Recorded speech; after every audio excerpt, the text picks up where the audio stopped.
Hello, everybody. We are very glad today to have here Dr. Fulvio Boano, who is our partner in the Horizon 2020 funded project NICE.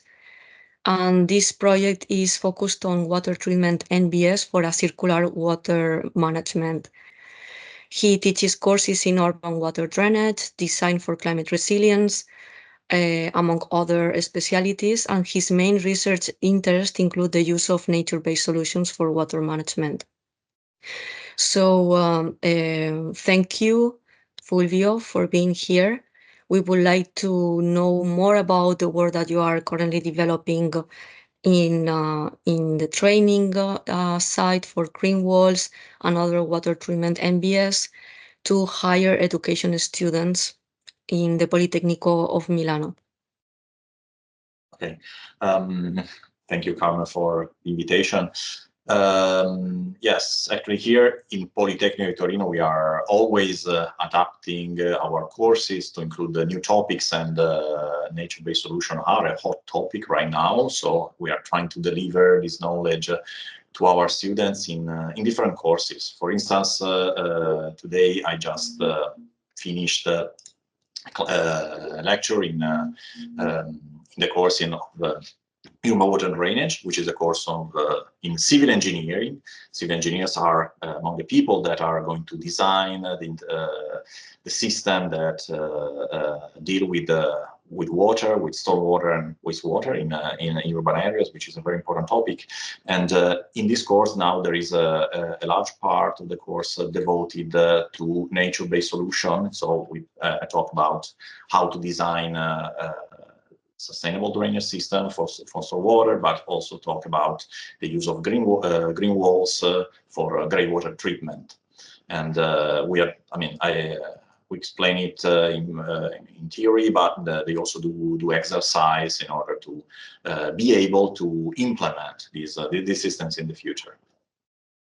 Thank you, Fulvio. For those who have not attended the great webinar that Fulvio was providing recently through Urban by Nature under the NICE project, Fulvio gave us an overview of how green walls can perform at a lab scale. And this extrapolates, of course, to how they can perform into the real scale.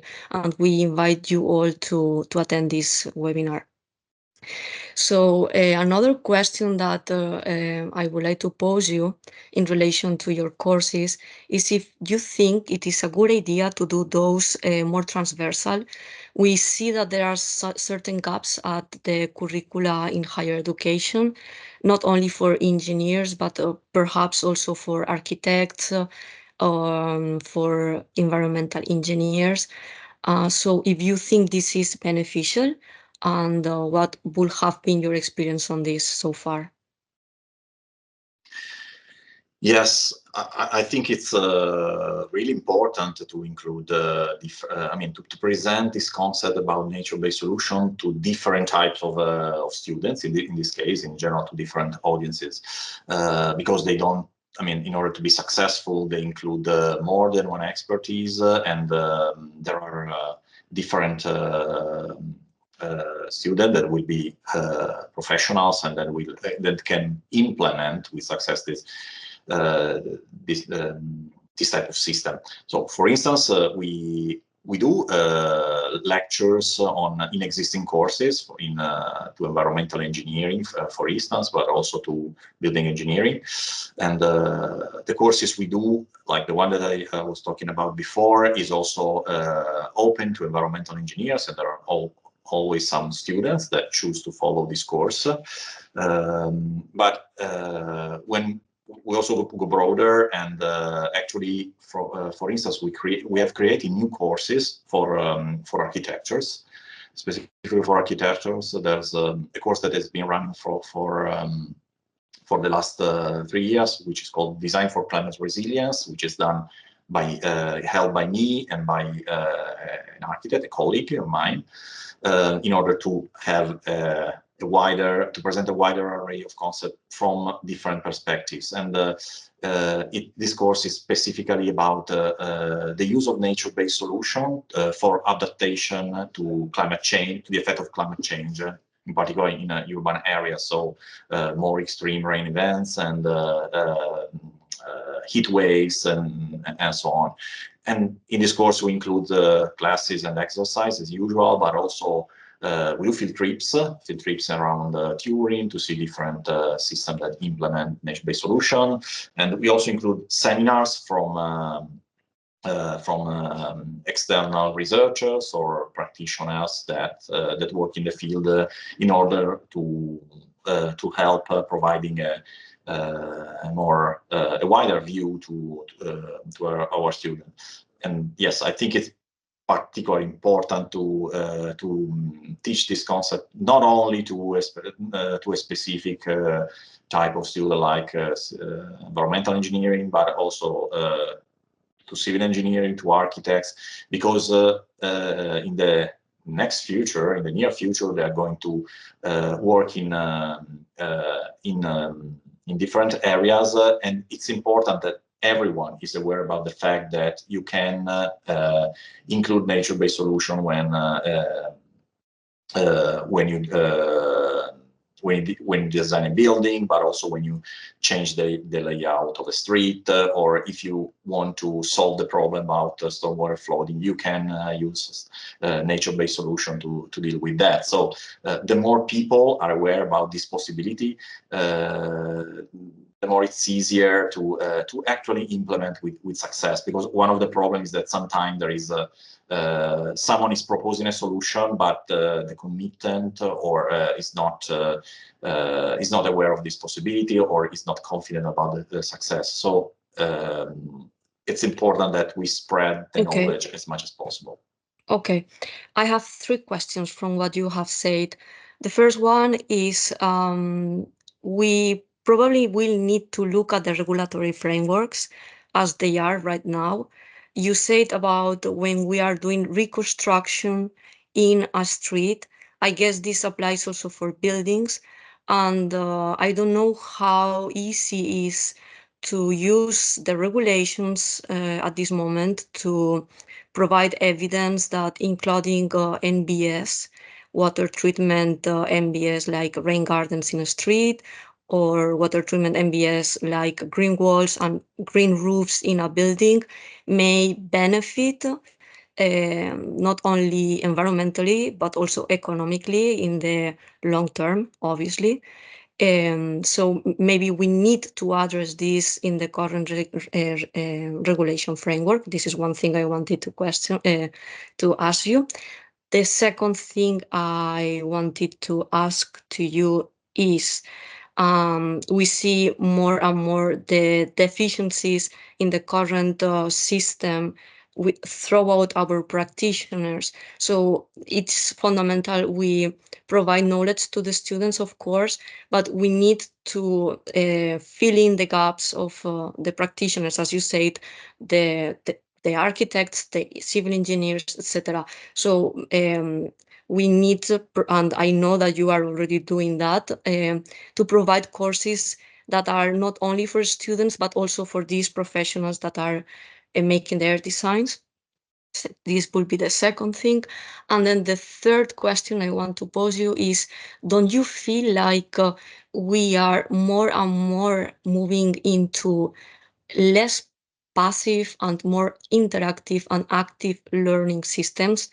What I mean is, a seminar is great, we provide knowledge, but how to make a real impact on how this knowledge will be applied by the student or the person who is attending this seminar might most likely require an exercise. So you've been talking about problem-solving exercises, field trips where you can see the system on place and understand it.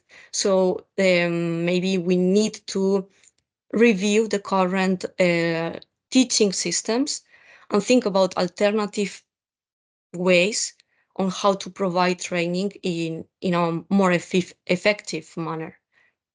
if we could call it this way.